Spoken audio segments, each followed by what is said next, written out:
Welcome back to the actual, I guess this would be part three of the link analysis series.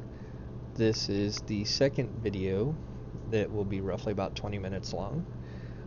We have just completed the first representation of the PageRank algorithm.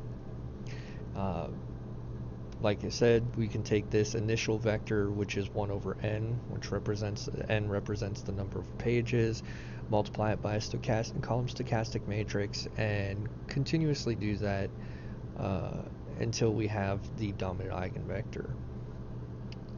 So I've thrown out a whole bunch of stuff and made some claims. Let's talk about what we did. A method of finding a dominant eigenvector, the vector that corresponds to the largest eigenvalue, is we're going to take this initial rank, we're going to multiply it by our stochastic matrix, and then we're going to get a new rank. We're going to take that new rank to get and multiply it by the matrix to get a new rank. So we get this representation here, which rank 2 is equal to the new rank times the matrix, which is actually equal to the original matrix um, times our initial vector. So then we get R3, so on and so forth. So we're claiming that this sequence of matrix multiplication approaches a dominant eigenvector. Let's make that. Let's prove it, right? So we're going to assume M has n linear independent eigenvectors. So we have x1 through xn. This is a generalized vector with corresponding eigenvalues of lambda 1 through lambda n, where lambda 1 is greater than lambda 2 through lambda n. Vectors x1 through xn form a basis, thus we can write R naught is some linear combination of x1 through xn. Okay. This is given to us through linear independence. And then we can take the matrix R naught, the matrix plus R naught, or excuse me, matrix times R naught is equal to M times linear combinations equal of R naught. Because C1 and X1 are both scalars, it allows us to move this matrix inside the parentheses or where we want it. Had that have been these values been matrices, we wouldn't be able to do this. And then because of the definition of eigenvector or eigenvalues, we can go ahead and replace them with lambda, right? And the corresponding lambda for each one. Repeat the multiplication on both sides.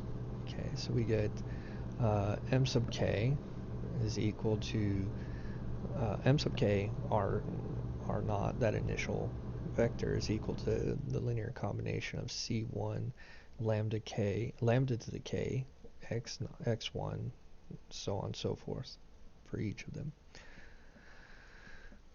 Repeated multiplications on both sides gives us, like we had before, right? So then we can pull the lambda sub k sub 1 out from all of them. Now, since lambda sub 1 is greater than all of the other lambda values, so lambda sub 2 and so on and so forth, then the fractions for all of these coefficients are going to be less than 1. Does that make sense? And so lambda sub I, lambda sub 1, as k approaches infinity, is equal to 0 for all I 2 and greater. So m sub k r naught is roughly c1 lambda 1 k x1, which is that dominant eigenvalue. Note if c1 is equal to 0, then the method won't converge. That matters.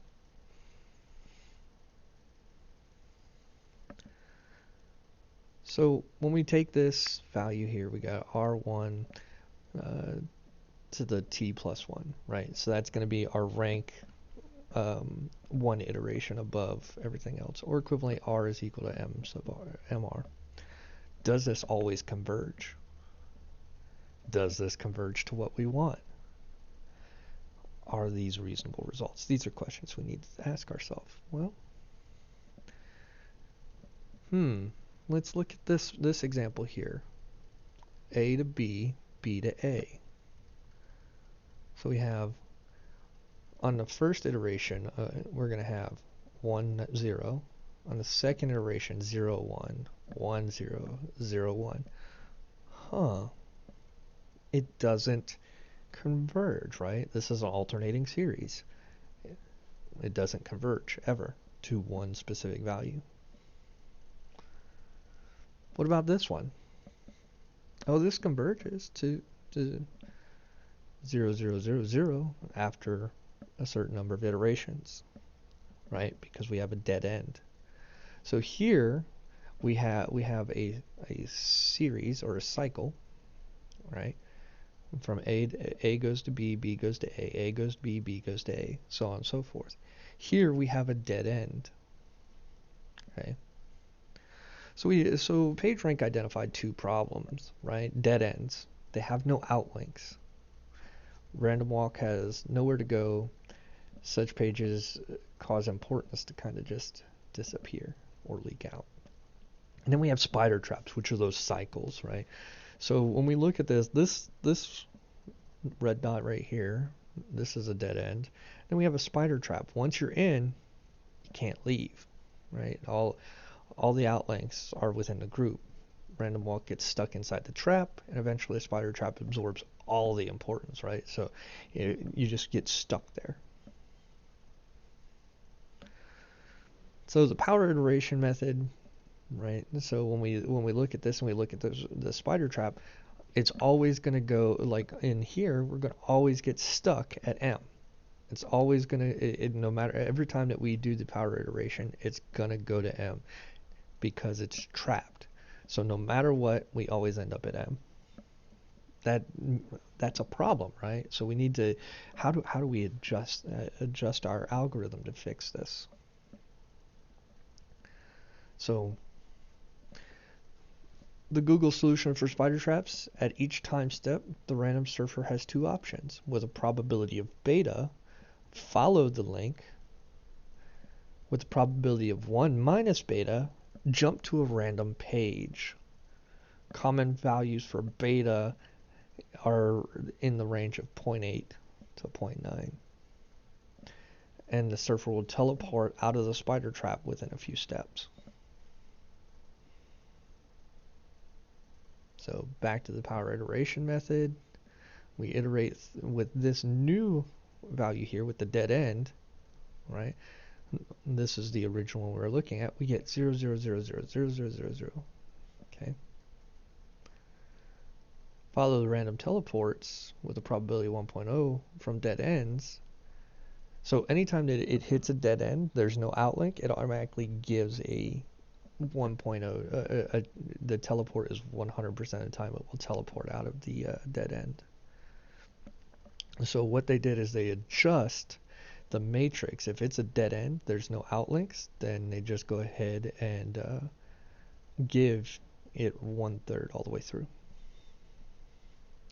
That means if you're in M, you've got an equal probability to go to any other node in the set. Why are dead ends and spider traps a problem, and why do teleports solve the problem? Okay, so spider traps are not a problem, but with traps, PageRank scores are not what they should be, or not what they wanted. Never get stuck in a spider trap by teleporting out of it in a finite number of steps. Dead ends are a problem. The matrix is not column stochastic, so our initial assumptions are not met, which is something we need to make sure that everything is column stochastic. Make matrix column stochastic by always teleporting when there is nowhere to go. Google solution that does it all. At each step, a random surfer has two options. With the probability of B, follow the link at random. With the probability of 1 minus B, jump to some random page. So this is the action. This is from PageRank equation, Brennan Page.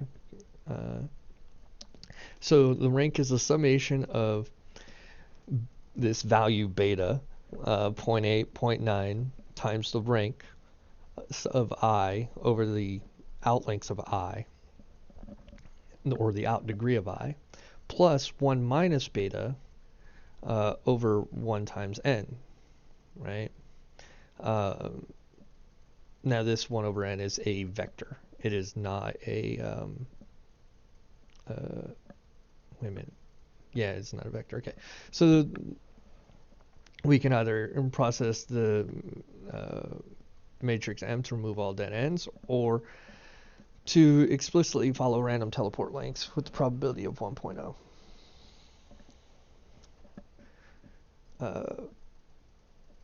So we get this, R is a summation of these. The Google matrix A is equal to beta times M plus 1 minus beta over 1 times the 1 over n vector. We have a recursive problem. R is equal to A times R, and the power method still works. Yay! What is beta? In practice is 0.8 or 0.9, like we said. Make 5 steps on average to jump. And so roughly, and the way they figure that out is 0.2. After about 5, you have roughly 5 steps to be able to bounce out at any point. So let's look at the PageRank algorithm and see how this works. So we have YA and M again, right? And so initially, we've got our black lines, right? Our initial out degrees, and the red lines are the added in degrees. Okay, so we went with this is our initial matrix again.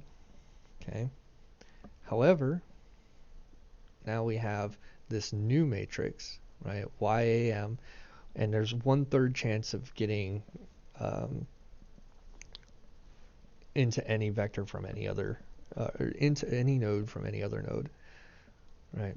So we take the beta 0.8, 1 minus beta, multiply them together, and we get this new matrix: 715, 715, 115, 715, 115, 715, 115, 115, 13 15s. This is our new matrix based off of the new algorithm. And you can see inside the diagram here the associated values, right? So if we say from Y to Y, so from Y to Y, 7/15ths. From Y to A, we get 7/15ths. From Y to M, we now have a new vector that has 1/15th, right? So there's 1/5 times 1/3. It gives us that 1/15th. Okay, so on and so forth for all of them. Let's see what happens when we run through this power iterative method. Now we know that without these, it should get trapped in M. Without this additional vector, right? It should after so many iterations, it should get trapped in M, because M would be a dead end, right? A dead link. So we have 1/3, but with this new matrix, it can't get trapped there because of the added probabilities of moving the random surfer. So we take 1/3 and we iterate through, we get these values, and then finally it gets down to 7/33, 5/33, 21/33. So the rank of page Y is 7/33, the rank of page A is 5/33, and the rank of page M is 21/33.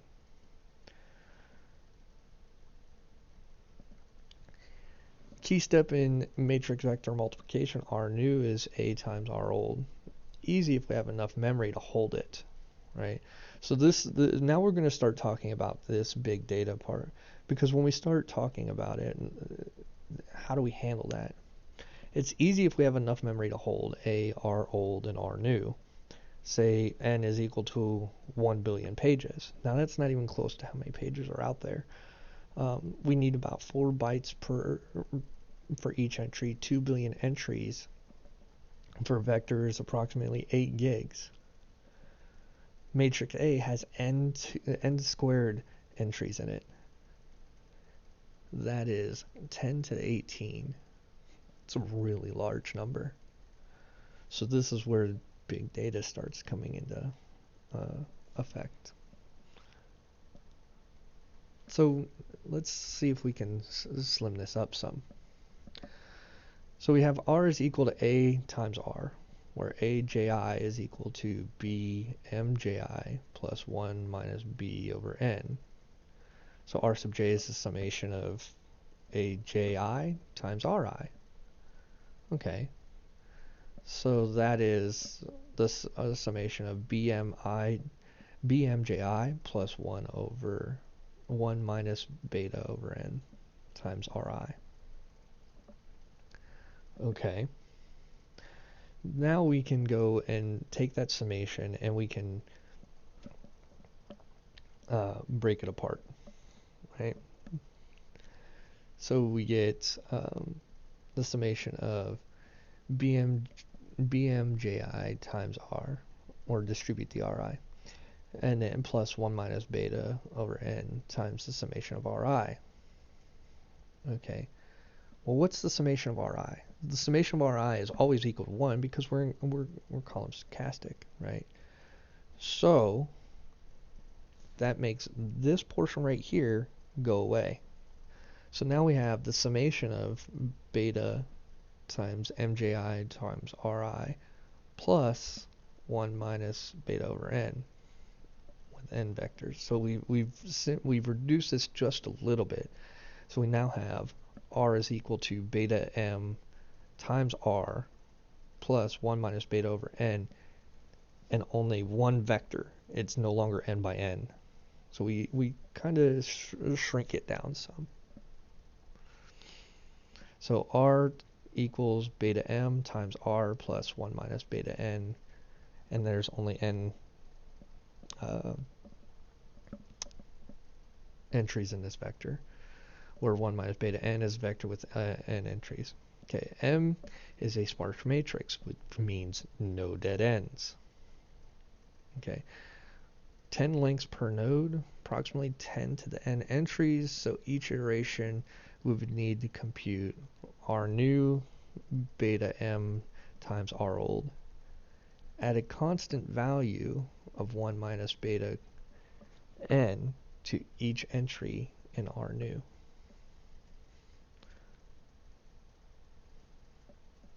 Alright, so I think right here is a good stopping point for this video, and we will get on to this in the next video.